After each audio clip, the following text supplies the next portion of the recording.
Hello and welcome to today's edition of Catholic News Roundup. I'm Vic Faust. A special edition of our news today and our continuing coverage of the latest scandal at the United States Conference of Catholic Bishops. Listen to this. Strong denials from a top-ranking official at the United States Conference of Catholic Bishops. John Carr, head of the U.S. Bishop's Department of Justice, Peace and Human Development, is denying he had any knowledge that a group he chaired and served on the board of directors of pushed abortion and so-called gay marriage. That group is the Center for Community Change. Here with the details on all of this and the unfolding story is RealCatholicTV.com's Michael Voris. All right, Michael, what does John Carr say now? Thanks, Vic. That's right. Carr's defense, interestingly, does not deny that the group he served as chairman of the board did, in fact, promote abortion and the homosexual rights agenda. He says his actions were solely confined to those that, quote, this is from his statement now, focused on poverty, housing, and immigration, and had no involvement in issues involving abortion and homosexuality, end quote. That from John Carr.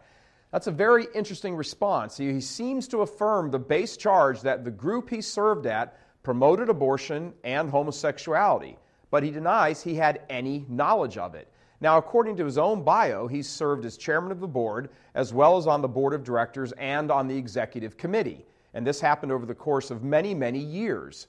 Another point that goes to the larger question of the Bishops' Conference involvement, the United States Conference of Catholic Bishops' own website promotes this organization, the Center for Community Change. So, as you know, there are a lot more questions that need to be answered here. One, how could John Carr not know this when he was the chairman of the board? And two, why is the Bishops' Conference still promoting this organization on its own website? Some powerful stuff. Thank you so much, Mike. RealCatholicTV.com will, of course, have continuing coverage of this unfolding story as it emerges. That's it for today. Thanks so much for tuning in. Be sure and check out The Vortex, where Michael Voris has some insights on this growing controversy. And as usual, be sure to tell your friends about us. And as always, God bless.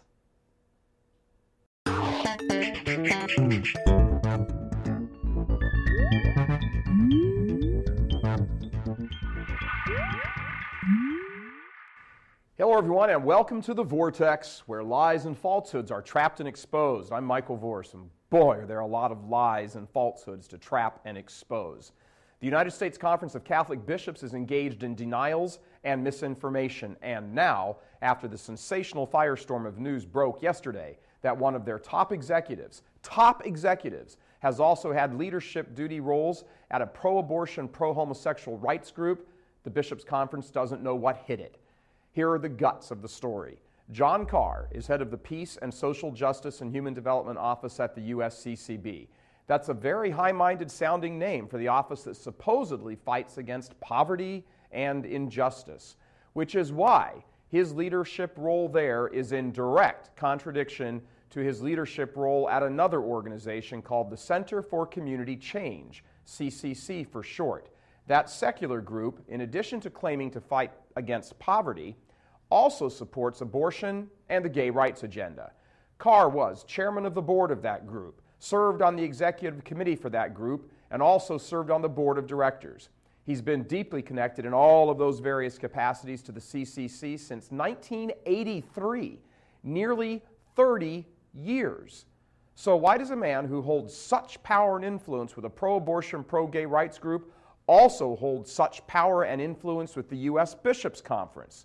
What's more, in his role with the Bishops' Conference, Carr's office has directed funds, lots of them, to the CCC and its associated groups who are also pro-abortion and pro-gay rights.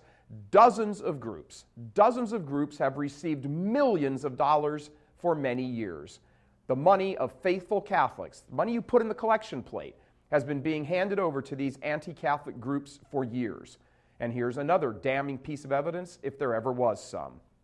Shortly after the story broke, the websites of each group, the Bishops' Conference and the CCC, each dropped all references to each other. Scrubbing, they call it. The Bishops' website scrubbed all mention of the CCC, and the CCC changed their site in such a way that you can't get to the relevant information anymore without a password. Here's the proof from the bishop's website.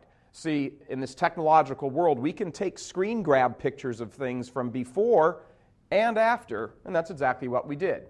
Here's the reference before the news broke on the bishop's website, urging people to join and support the Center for Community Change. There it is. We've highlighted it for you right there. And now, here's the page and what it looks like now. Mysteriously, the CCC reference has just disappeared. When you go to the website of the CCC, the same thing. No more mention of the Bishops' Conference, not without that password. How did that happen?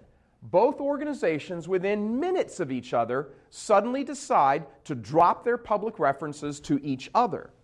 Can you spell collusion? Yeah, I thought you could. If there was no wrongdoing going on, why take the action? Who gave the order at the Bishops' Conference to all of a sudden wipe out that reference?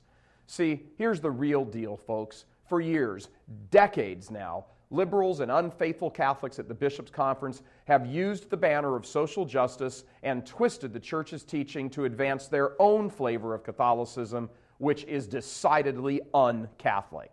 Many of them pretend to be serving the poor, while their real motive has been to weaken the Church from the inside.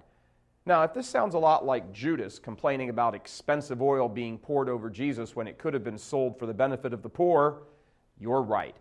Poverty is being used as an excuse to fund groups that promote evil, namely abortion and the homosexual rights agenda, all in the name of social justice, and it is all being orchestrated out of the bishop's headquarters in Washington, D.C.